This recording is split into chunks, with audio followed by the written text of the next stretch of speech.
The sky wept cold rain over the small, muddy auction yard where old Mrs. Eleanor James stood, clutching her battered black umbrella. At 70, her joints ached, but her heart ached more for the sight before her: 3 tiny children, sacks tied over their heads like cruel masks, standing barefoot in the muck while a rough-voiced man called for bids. The crowd laughed and jeered, making crude jokes about troublesome orphans who would steal or bite or run away. No one wanted them. The man shouted, lowering the price each time, his voice tinged with annoyance. Eleanor felt her heart shatter with every word. She saw their small bodies shaking from fear and cold. Memories of her late husband and the child they'd lost came back to her, and she felt an unbearable emptiness. She had no family left. But these children did not deserve to be thrown away. The bidding stalled, the price insultingly low, and she realized no one would take them except someone who meant them harm. She clutched her old coin purse, her fingers trembling as she counted every last coin she had saved for winter. Her voice cracked as she raised it above the roar of rain, "I'll take them." Silence fell for a second. Then gasps and murmurs spread through the crowd. The auctioneer blinked, surprised someone had actually bid. He spat into the mud and waved her over. She handed over her meager savings, everything she had left in the world. Her heart pounded with terror at what she had just done. How would she feed them? Heat her tiny cottage? But none of that mattered as she approached them. The man yanked them roughly toward her and walked away, already counting his coins.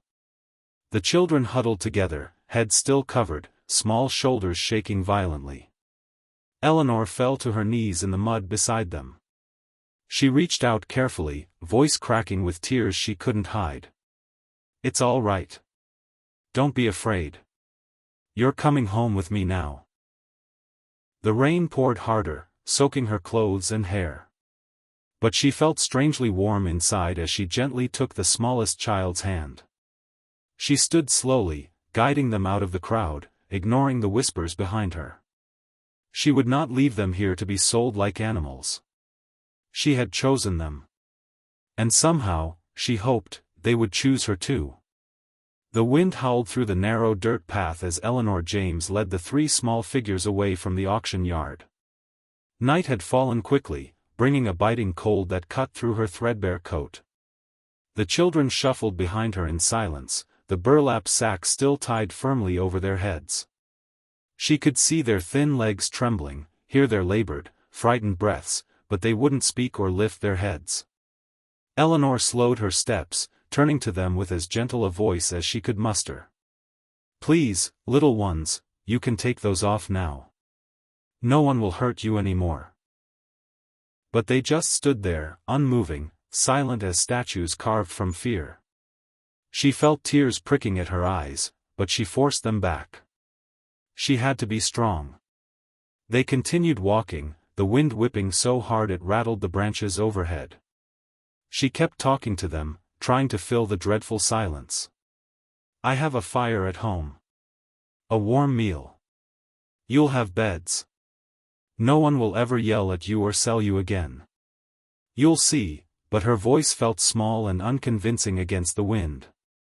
Suddenly, one of the children stumbled on a root in the dark and fell hard into the mud.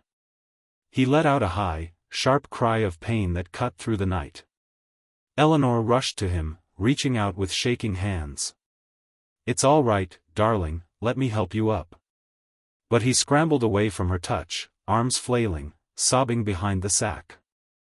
The other 2 huddled even closer, refusing to move. She stopped, her hand falling limp at her side. The realization hit her like a blow: these children didn't trust her. Couldn't trust anyone. They were so used to cruelty that even kindness felt like a trap. She stood there in the freezing wind, heart breaking anew. Taking a deep breath, she knelt down in the mud beside them, lowering her voice to a whisper meant only for them. "I know you don't believe me. But I promise you this, I will never hurt you. I will never leave you behind. Even if it takes forever for you to believe me, I'll be here." Slowly, painfully, she coaxed the fallen child to his feet. And they walked on into the dark together, battered by the cold, bound by a fragile, unspoken hope that maybe, just maybe, home lay ahead. The wind had died down by the time Eleanor finally pushed open the crooked door to her tiny cottage. Warm orange firelight flickered inside, casting soft shadows over the plain wooden walls. She ushered the children in gently, trying not to startle them, and closed the door against the cold night. They stood in a huddled cluster by the hearth, still wearing the burlap sacks. Their thin shoulders shook with exhaustion and fear. Eleanor's heart squeezed painfully at the sight. She busied herself at the stove, ladling soup into battered old bowls, the scent of carrots and potatoes filling the room. She tried to keep her voice light, even cheerful. "It's not fancy, but it'll warm you up. Come now, sit. Eat." They didn't move. Didn't speak. She set the bowls on the small table and pulled up a chair, watching them with pleading eyes. "Please. You must be starving." But they only shrank tighter together, heads bowed beneath those awful sacks. Sighing, she turned back to the fire and cut thick slices of stale bread. She remembered all the nights she'd sat here alone after her husband died, talking to the empty room. Now, even with 3 children here, the silence felt just as heavy. Carefully, she knelt before them and placed the bread on the floor within their reach. "It's yours. I won't take it away." Her voice cracked, tears welling despite her best efforts. She started to rise when she heard it, a tiny voice, muffled behind the rough sack. "Eleanor." She froze. The bread slipped from her hand. Her heart slammed in her chest. She swallowed hard, voice trembling. What did you say?" One of the children lifted their head slightly under the sack. A small, shaking voice answered, hoarse with cold and tears. "Eleanor." Her own name. Spoken like a prayer. She fell to her knees again, hands covering her mouth. How do you know my name?" Silence for a heartbeat. Then the child whispered, so quietly she had to lean in to hear it over the fire's crackle. "Mama said, if anything happened, find Eleanor James.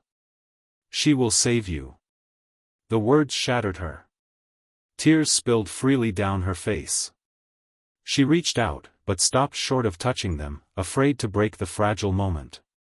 Her voice broke completely as she whispered, "Oh, my loves, you found me." And in that tiny cottage, with the fire burning low, something changed forever.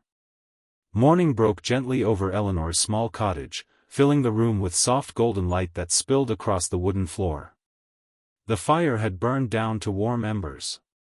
Eleanor sat in her old rocking chair, watching the 3 small shapes huddled on the rag rug, still wearing those wretched burlap sacks over their heads. She took a deep breath, steadying her hands. She didn't want to frighten them, but she couldn't stand the thought of them hidden away like that anymore. Slowly, she moved to them and knelt down. Her voice was low, soothing. "It's morning now. You're safe here. Let me see you, please."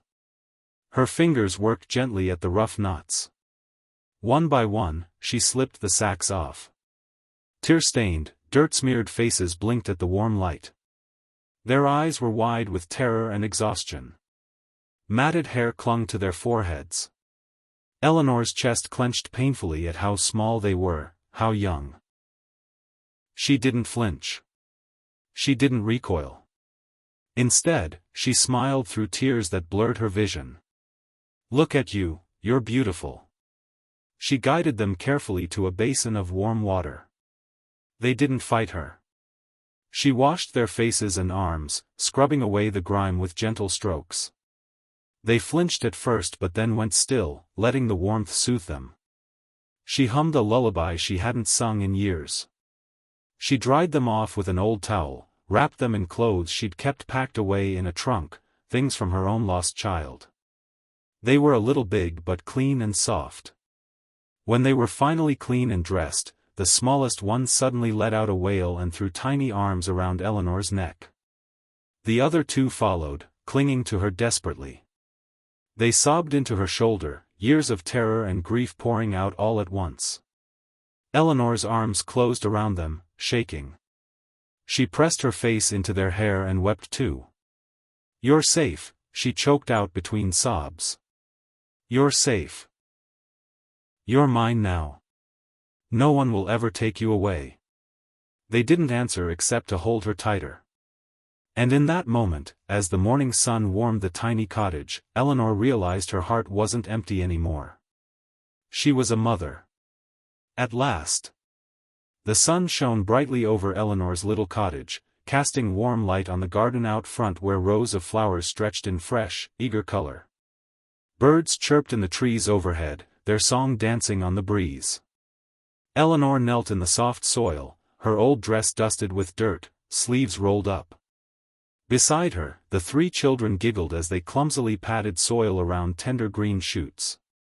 Their laughter was light and real, ringing through the air like music. The smallest one wore a crown of daisies Eleanor had woven, his grin missing a tooth. Another child gently dribbled water from a rusty watering can, soaking the ground and nearly himself. Eleanor laughed with them, the sound strange and beautiful in her own ears. She hadn't heard herself laugh like that in years. Neighbors slowed as they passed on the road, some waving shyly, some gawking in disbelief. They remembered Eleanor as the sad old widow who rarely spoke. Now she beamed at them, wiping sweat from her brow with dirt-streaked fingers, surrounded by the joyous chaos of children. She didn't care what they thought. She had never been prouder. When they finished planting, she sat back on her heels, watching the garden breathe with new life. The children tumbled onto her lap, arms flung around her shoulders, faces bright with trust. She wrapped them in a hug that felt strong enough to hold off every darkness in the world. A soft breeze rippled through the flowers. The petals danced in color and light. Eleanor closed her eyes and felt the weight of her old grief lift just a little more. Narration: she thought she was saving them, but they saved her too. In a world of cruelty, one act of compassion built a family. And gave them all a second chance at life.